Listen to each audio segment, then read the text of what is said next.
Ladies and gentlemen, welcome back to Wrestling Discussions. On today's episode, I'm going to be talking about last night's Monday Night Raw as well as predictions going into tonight's NXT. And first things first, last night's Monday Night Raw was by far incredibly entertaining. The matches were fairly decent. Um, Definitely seems as though there's a lot of new storyline being developed within these next couple of weeks, maybe months. And I'm all for it. I think this is. I think that Monday Night Raw has been doing incredibly well in terms of trying to build up their superstars and trying to rebuild superstars kind of from the ground up since Triple H has come into creative power.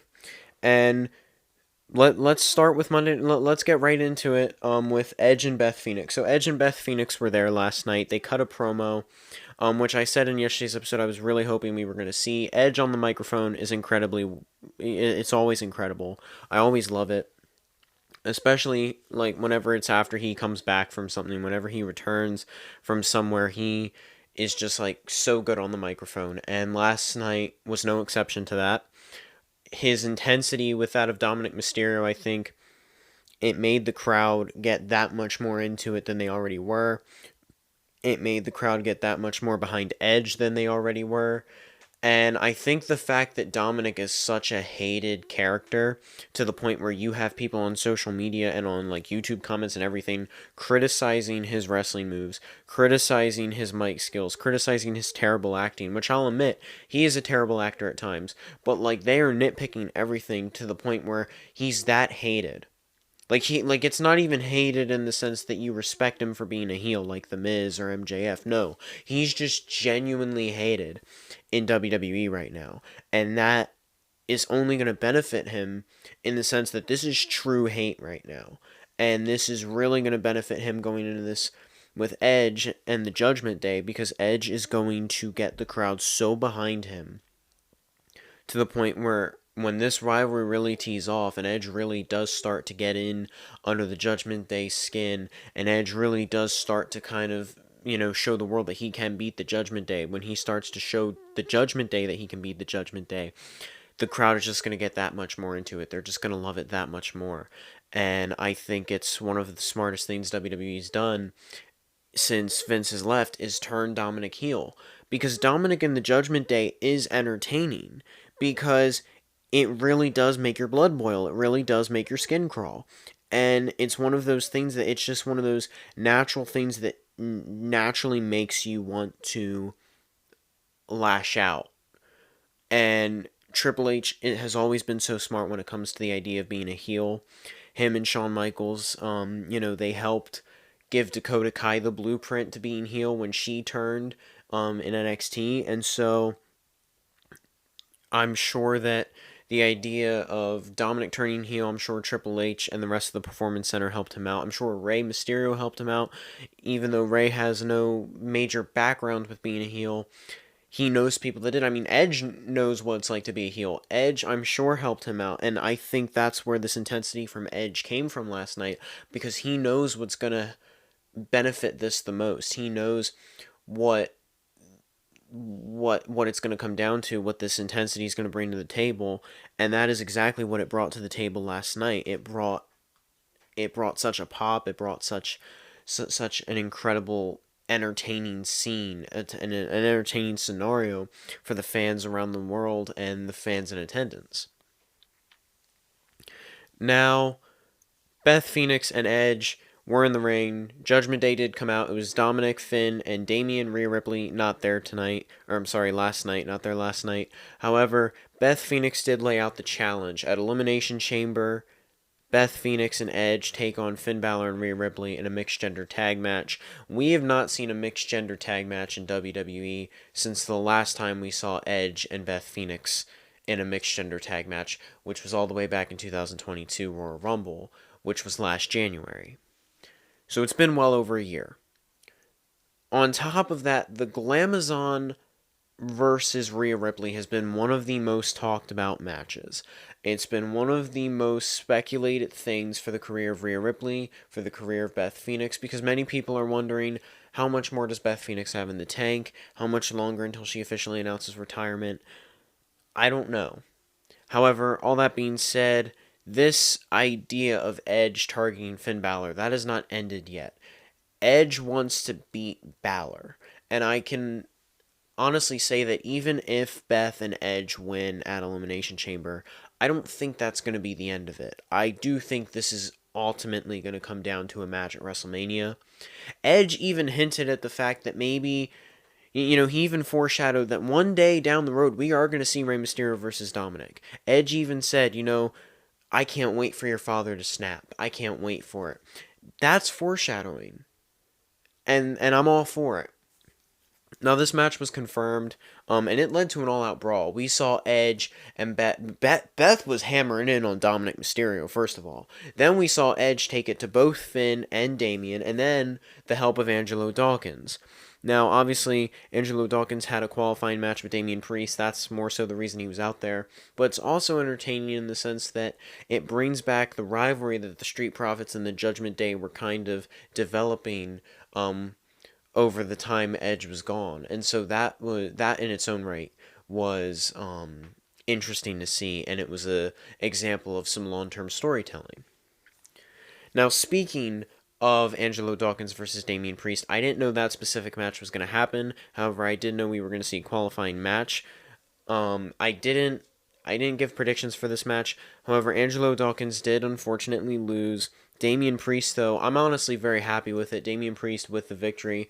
I'm very intrigued and very impressed with that because Damian Priest in an Elimination Chamber match I'm all for it.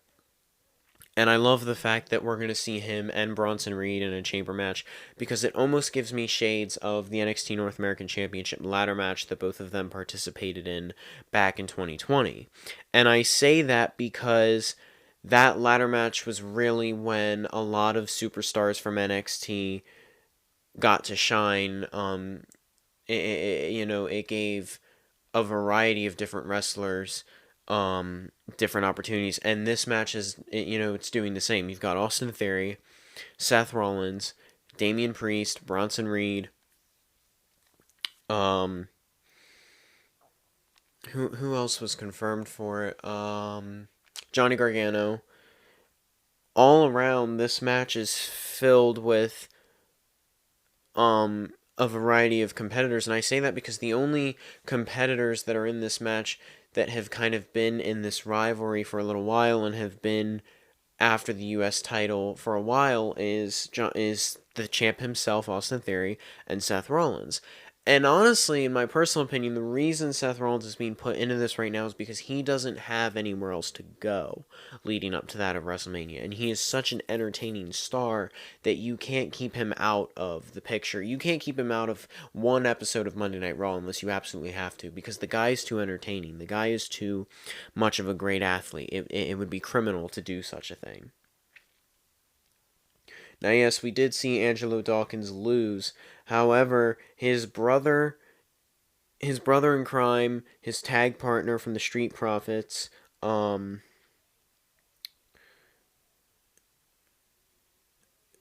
Ford, did win his qualifying match. I find it interesting that both members of the Street Profits were in qualifying matches. However, I do like that here lately, Triple H has been focusing a lot on the singles career of the Street Profits, because I think Montez Ford is someone from a long time now. People have been speculating to have a very interesting and a very entertaining singles career if the Street Profits were to ever split ways.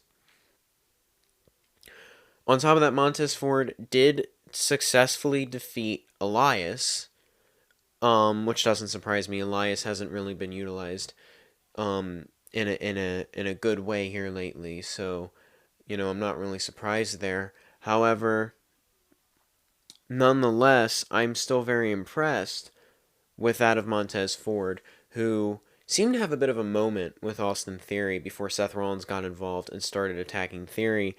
And Montez Ford kind of reminds me of Kofi Kingston, of Santino Marella. And I say that because, for those of you that don't know, or for those of you that maybe forget, There was a time where Santino Marella was at an Elimination Chamber. There was a time when Kofi Kingston was in the Elimination Chamber.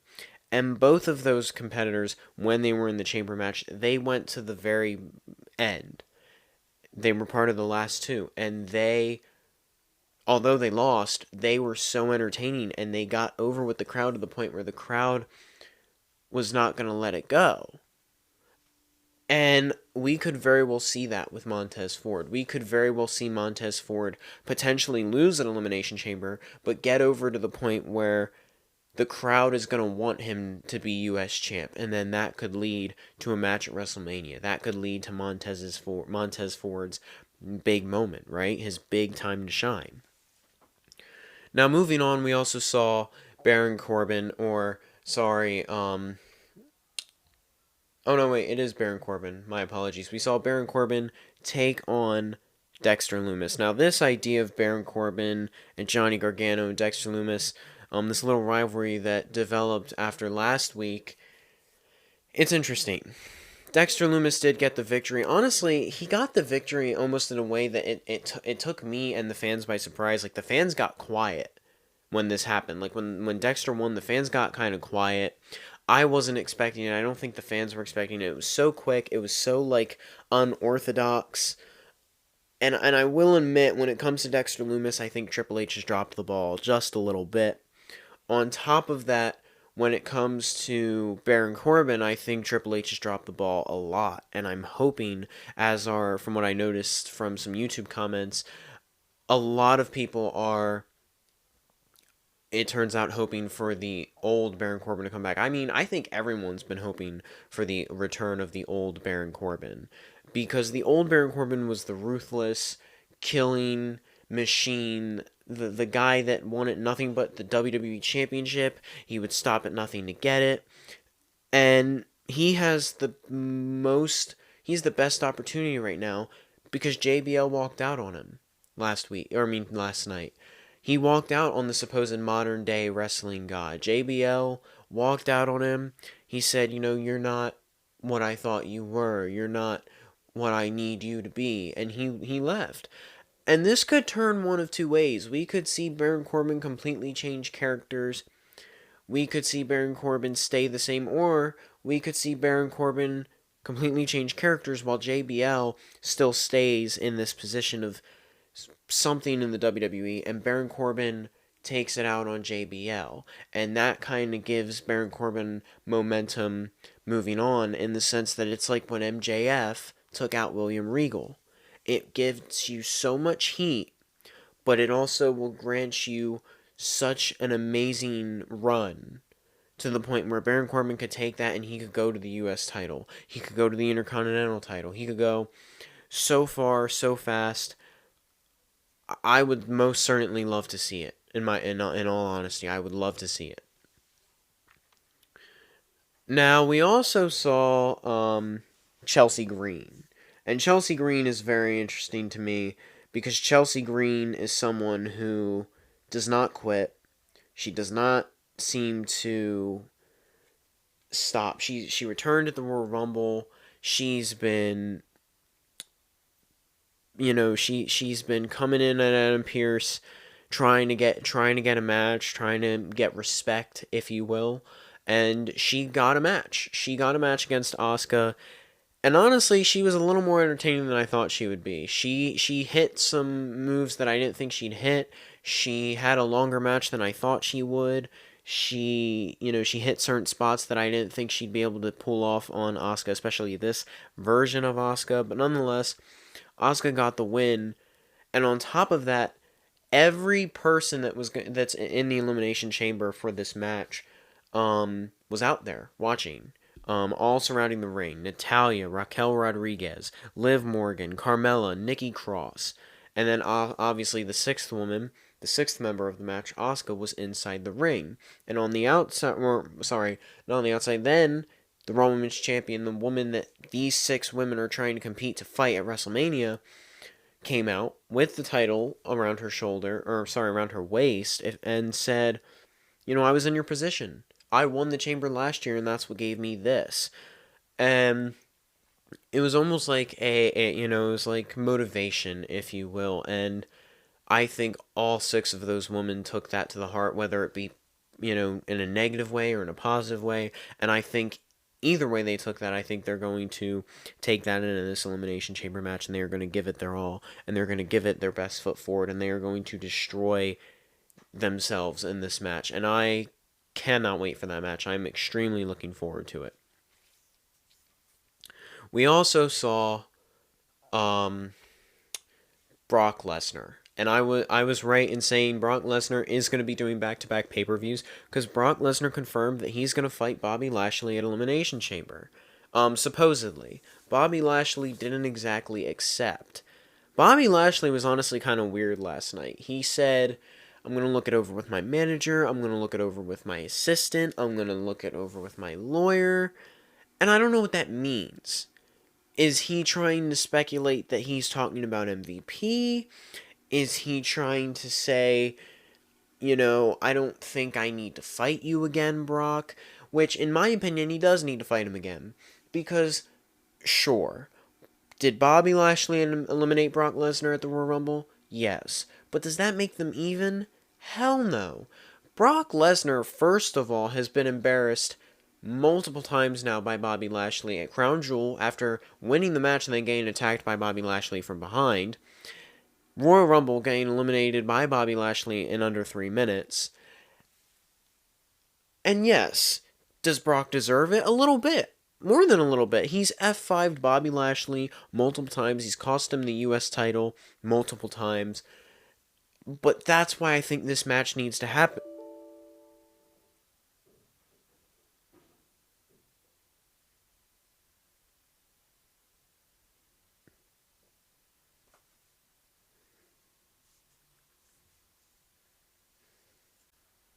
Ladies and gentlemen, I apologize for the technical difficulties. I'm not sure what all you heard or what got cut out, but my computer died. Really sorry for that. But back to what I was saying. I think the Bobby Lashley and Brock Lesnar match at Elimination Chamber 100% absolutely needs to happen because these two have such an intense rivalry, such they both have been humiliated by the other, and they've both been, they both want vengeance on one another to the point where if I was Bobby Lashley, I wouldn't want an assistant. I wouldn't want my manager. I wouldn't want my lawyer. I'd want this match right away, immediately. And so I don't really understand where Bobby was coming from on that point, to be quite honest with you.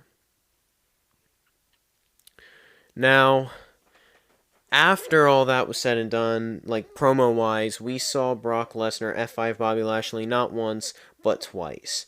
And in very entertaining fashion, if I do say so myself, which, it kind of comes to the thanks that Brock Lesnar is, starting to become more of a people person, starting to become someone who enjoys the fans more in the sense that he kind of got upset for the fans, right? Like, he kind of got involved for the fans in the sense that they were saying one more time. And so he F5'd him again in entertaining fashion, if I do say so myself.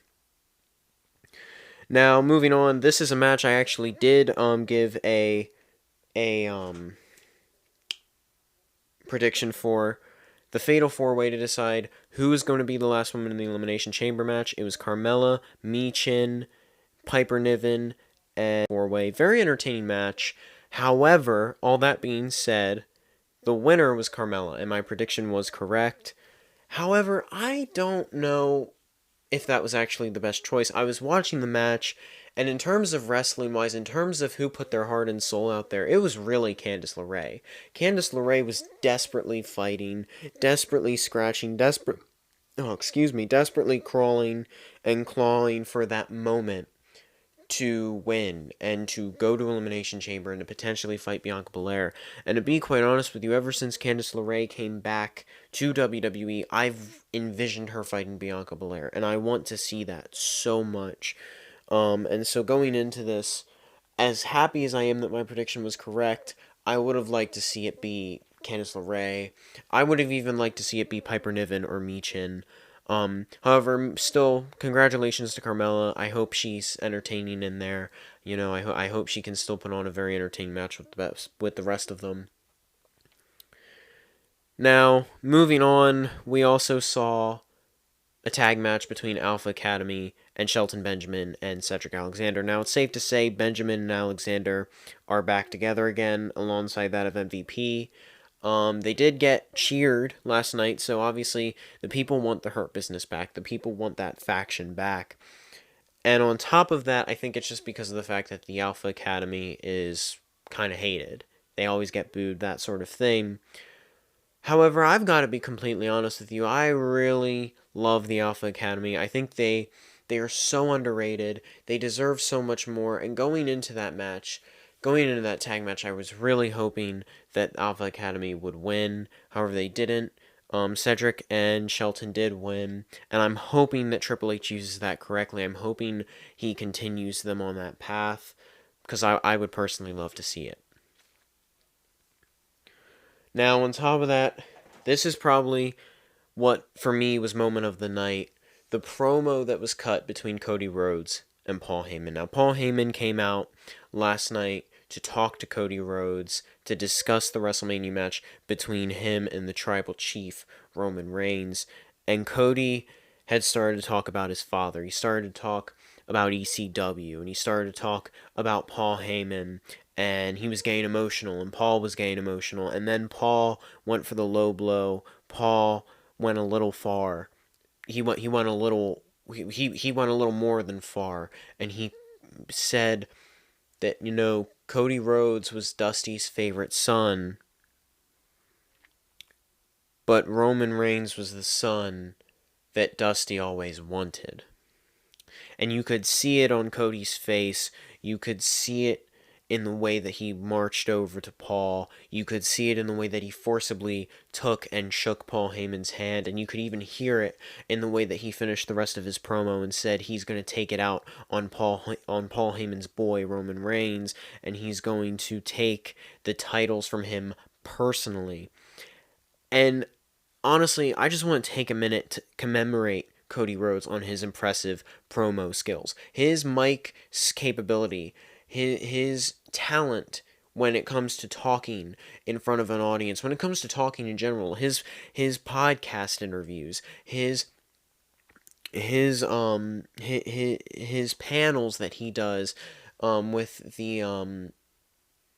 the press conferences. He is always so professional, always so smart and talkative, and incredibly mic trained to the point where he is so good on that microphone, and he is so good at his promo work. And he put on an incredible promo last night with the likes of Paul Heyman, which not many can do, and Cody Rhodes did it with one of the best of them. So major congratulations to Cody Rhodes for last night. Now, we also saw, I went over most of everything. We saw Rick Boogs as well backstage, who had recently returned. He had called out he didn't call out anyone, actually. In fact, The Miz was trying to get a hold of Adam Pearce, which turned into a match for next week, where we will see Rick Boogs versus The Miz once again. I'm hoping it gets utilized correctly. I'm hoping it's very entertaining.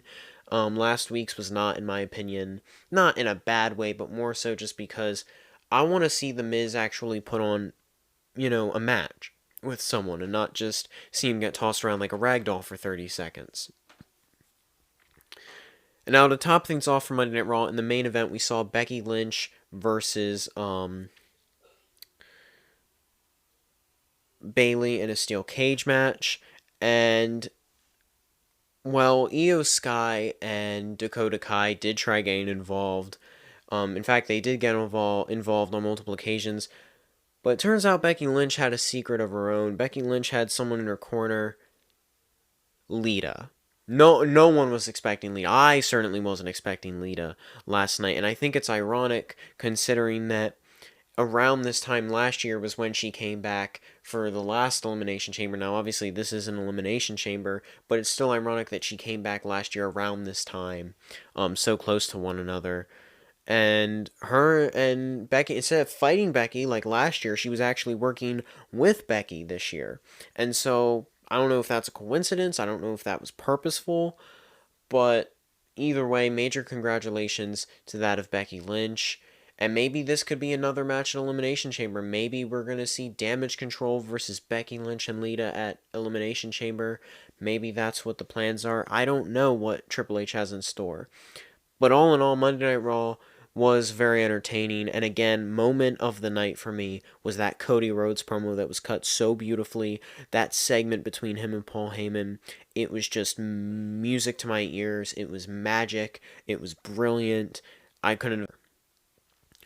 Now, going into NXT, I'm not going to take too much time up here, but I think it's safe to say that we are going to see a major thing between that of Carmelo Hayes and Braun Breaker, whether that be segment wise, whether it turned into a brawl, whatever. I do think we're going to see a one-on-one segment between those two tonight.